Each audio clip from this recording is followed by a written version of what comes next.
T'es dans une soirée, pas cool, pas top.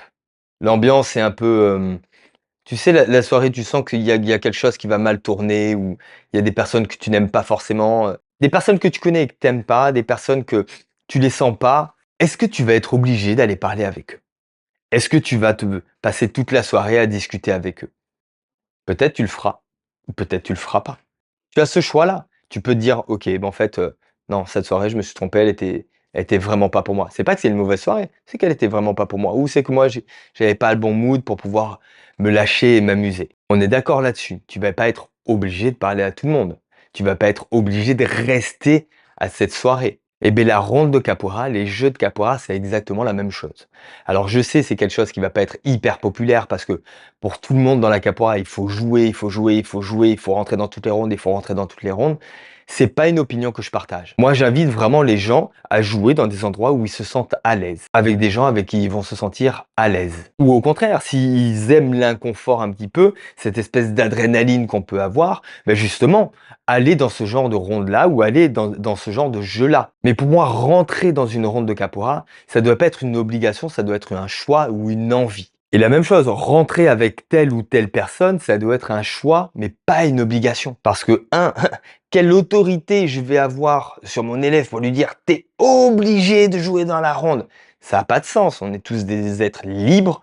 On peut choisir oui, non, je fais pas, mais on peut pas ordonner quelque chose à quelqu'un d'autre. Ça, pour moi, c'est aberrant. Ça va même contre tout le principe même de la capoeira, l'essence même de la capoeira, qui est un art d'émancipation. C'est pas un art de soumission où on doit obéir à un maître. C'est un art où justement le maître doit nous permettre de pouvoir nous épanouir, nous ouvrir et nous émanciper, nous affranchir de toutes ces règles-là. Bien sûr, pas pour réinventer le game, mais pour pouvoir trouver sa place dans le game. Moi, j'invite vraiment mes élèves à se poser la question, à analyser un petit peu, ok, ce genre de ronde-là, c'est pas trop pour moi. Ok, pourquoi c'est pas pour toi? Parce que tu as peur? Si tu as peur, peut-être vas-y, parce que tu vas y découvrir quelque chose. Si tu sais que ben, c'est pas du tout pour toi, t'aimes pas ce genre de jeu-là, ok, mais dans ce cas-là, t'es pas obligé d'y aller. Ou si vraiment tu as tellement peur que tu n'oses pas franchir, ok, prends un peu plus d'assurance, prends un peu plus de temps, et la prochaine fois, ben, va goûter un petit peu cette conversation et vois si elle te plaît. Vois si tel style de ronde te plaît, si tel style de jeu te plaît.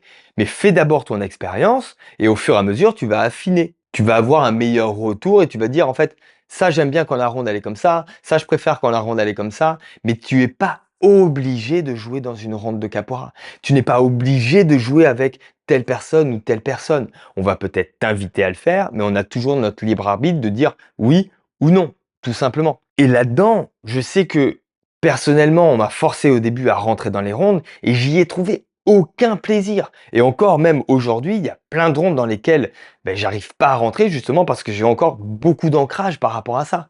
Justement, d'un temps où tu devais jouer, on t'obligeait à jouer, on t'obligeait à jouer, alors que j'étais pas du tout. Peut-être j'étais pas prêt ou peut-être j'étais pas.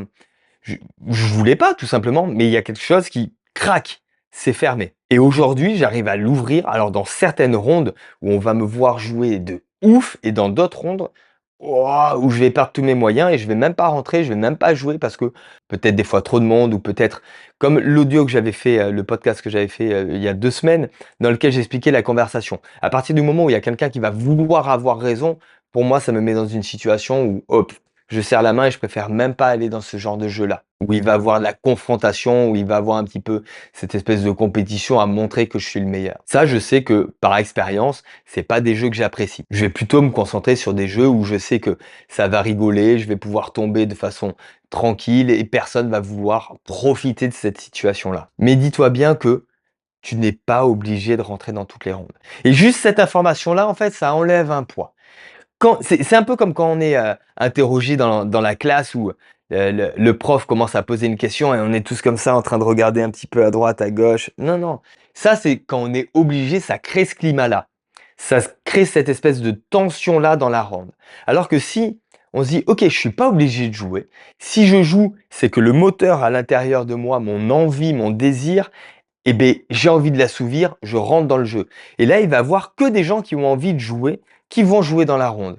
Et les gens qui ont envie de jouer donnent aux autres envie de jouer. Parce qu'on se dit, ah ouais, ça se passe bien, ah ouais, c'est cool, ah ouais, ils s'amusent bien, et on va en avoir envie de participer à tout ça. Et du coup, ça change complètement la dynamique de la ronde où on est obligé de faire quelque chose et on le fait par contrainte, par obligation, à une ronde qui va se passer, ok, j'ai envie, j'ai envie, j'ai envie, et du coup, il n'y a que ceux qui ont envie qui jouent, et les autres, ils n'ont pas cette espèce de pression à vouloir avoir le regard qui fuit, parce qu'ils savent que de toute façon, rien, aucune force surnaturelle va pouvoir les forcer à rentrer dans la ronde. Ils vont pouvoir dire non, ok, that's it, on passe à autre chose. Je sais que cette vision des choses n'est pas populaire, mais je tenais à te la partager parce qu'elle peut être énormément déculpabilisante. Tu n'es pas obligé de jouer dans toutes les rondes et tu n'es pas obligé de jouer avec tout le monde.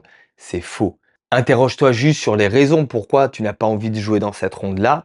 Si c'est des raisons qui sont de l'ordre de la peur ou compagnie, ben peut-être que justement tu as intérêt à y aller pour vraiment voir. En fait, c'était de la peur ou c'était de l'excitation, c'était de la réticence ou c'était de l'envie. Justement pour pas que cette espèce de mécanique, je suis pas obligé, m'amène dans un truc où je joue dans aucune ronde. Non, c'est pas ça le message. Le message c'est choisis, fais ton expérience et vas-y par toi-même. Et un des buts de la capoeira, ben, c'est d'apprendre à mieux se connaître.